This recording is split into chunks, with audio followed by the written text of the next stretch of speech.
What up, guys? Welcome back to another YouTube video, and today we are going to be breaking down chapter 13 of my brand new book, The Simplicity Complexity of Life. If you guys have not yet, make sure you guys go hit that link in the description down below and pick up a copy. It helps me out immensely and the channel as well to keep growing. So make sure you guys, if you have not yet, please go pick up a copy. Helps out a ton, and make sure to subscribe. Let's go ahead and dive right in. The art of manifestation. In this life, the energy we put into ourselves, others, and the world ripples back to us. I think that's a very important thing for everyone to remember. Whatever energy we're putting out into the world, if it's good energy, that's what we're going to attract to us. So if we are happy, positive, and have a good mindset, we are going to attract people and that same energy back to us. But if we are, in a place of darkness or negativity, we are going to not attract the best people. We might not even attract people at all. People might want to fucking stay as far away from us as possible if we are constantly upset or discouraging or negative. So making sure that we have a positive mindset when approaching the world and approaching people is super important to remember, but also in approaching our goals and the way we see different tasks and challenges in life, in approaching them with a positive mindset and a clear view.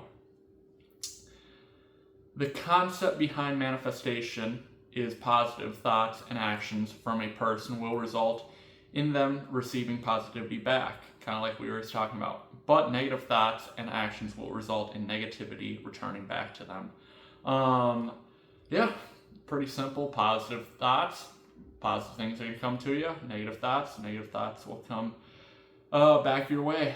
The art of self-manifestation begins with the mind.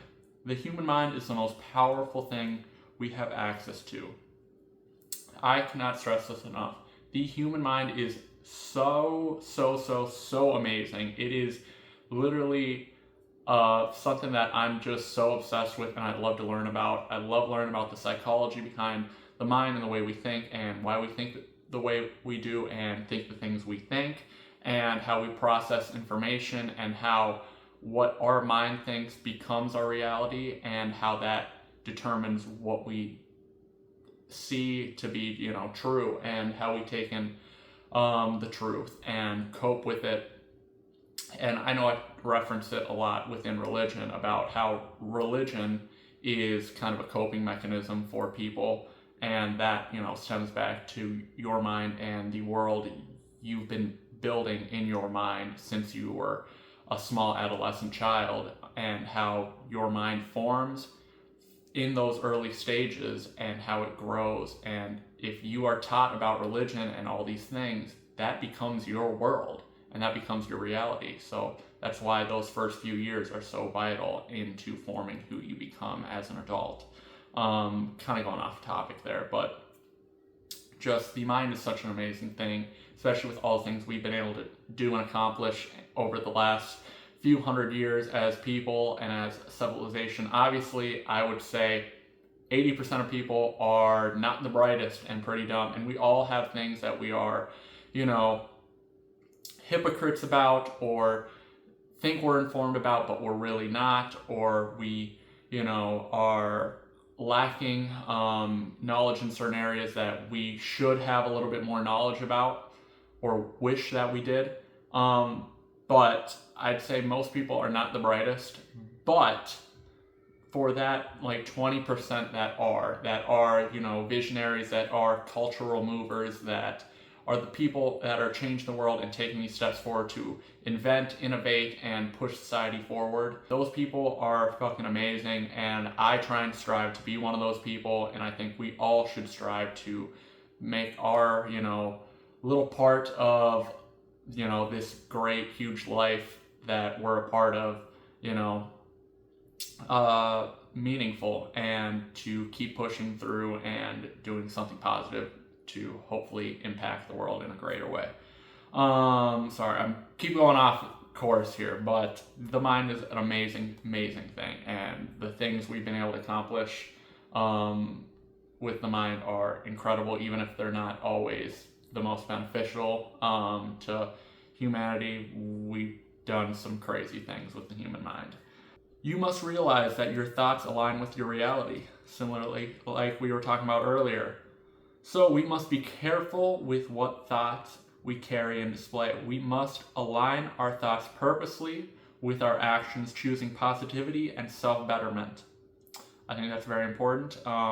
Aligning our thoughts with what we go out and present to the world. We can have, positive thoughts, but are we going to go out and present those thoughts to the world? Are we going to, have these dreams of ours that are in our mind? Are we going to go out and present those to the world and try and make those into a reality?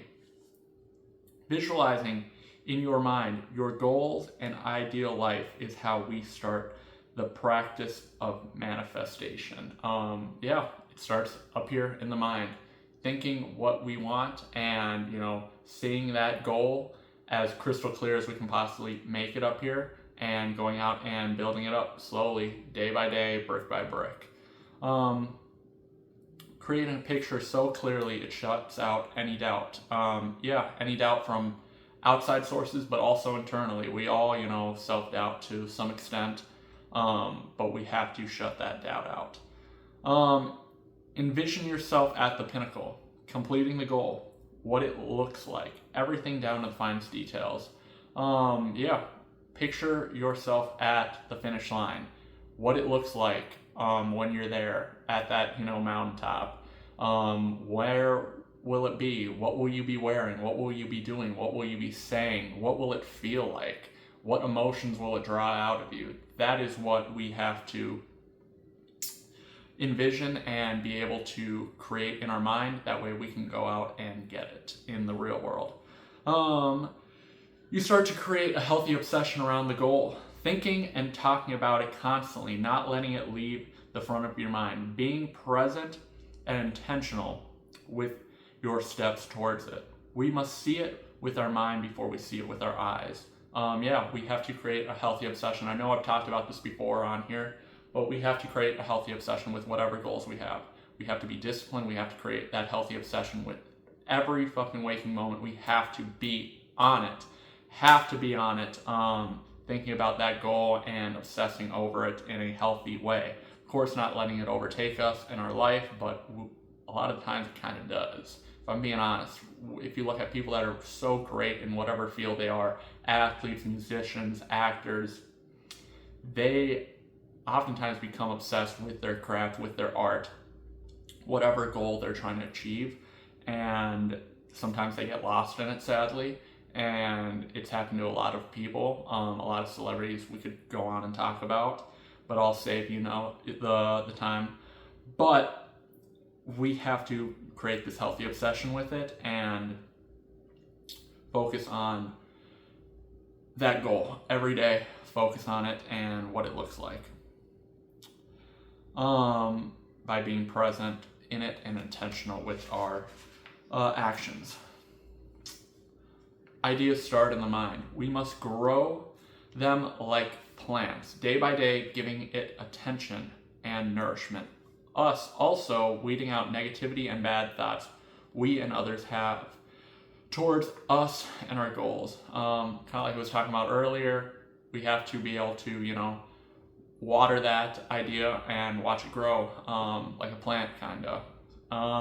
But also weed out negativity and whatever might be creeping in to steer us away from that path. Then we take action, seeing it with our eyes start to materialize in front of us day by day. We must stay consistent, determined, and intentional with our actions.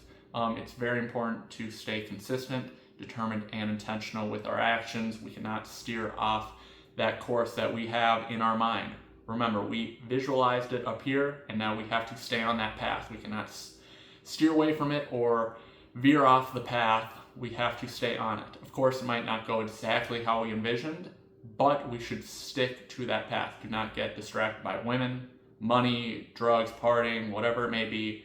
If we have that goal in mind, if it's, I really want to get this dream physique that I've been chasing, or I want to become an actor, or I want to go get my law degree, whatever it may be. We have to stay on that direct path and not veer away from it and stay consistently on that path. We must remember the art of manifestation is not based in pseudoscience or some cosmic power, similarly to the book The Secret. Manifestation, it starts with the mind, but it's not solely up here. It's about taking those steps. But speaking it into existence is also very important, and being able to visualize it with your eyes and your mind is very important as well. It's based in the phenomenon of self-discipline and the unwavering dedication to creating your vision into a reality. Self-manifestation is nothing without discipline and practice. I just resonate with this so strongly, and it's so true though, because it's not in some pseudoscience bullshit. It's based in hard work and discipline, and whatever we want in this life, we can get it. There's only, of course, so much we can control. We can, control our actions, but we can't control if what we end up making people like, or, if it becomes popular or acclaimed.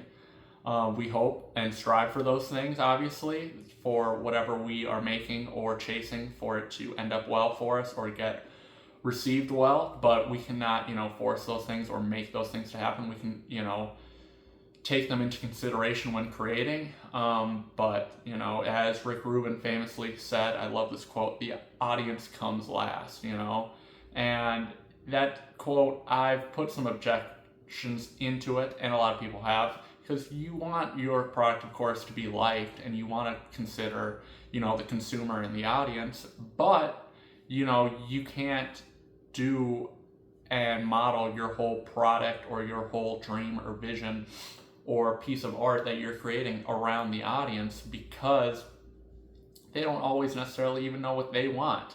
And then you start to lose your sense of love and passion for it. You may be able to envision yourself shooting the ball in the net, but you never will if you never pick up the ball in the first place. Taking that first step. I know I've talked about it before, but we got to take that first step. One day or day one, what's it going to be? That day has got to be today. And that's kind of where I want to leave that off at. Manifestation, it is not some pseudoscience crap. It is something that starts up here in the mind and comes to life with these right here, our two hands that are in front of us. Building up that, life we dream for ourselves and that goal we have in our mind in reality by putting in that hard work and taking the time to manifest it into reality. And that's the only way it's going to happen. It's not going to come from prayers. It's not going to come from sitting around thinking about it all day. It's going to come from actual action. But it does start up in the mind. Till next time, make sure you guys like, comment, subscribe. Pick up a copy of my brand new book, The Simplicity Complexity of Life. If you have not, link is going to be down in the description below. And until next time, peace out.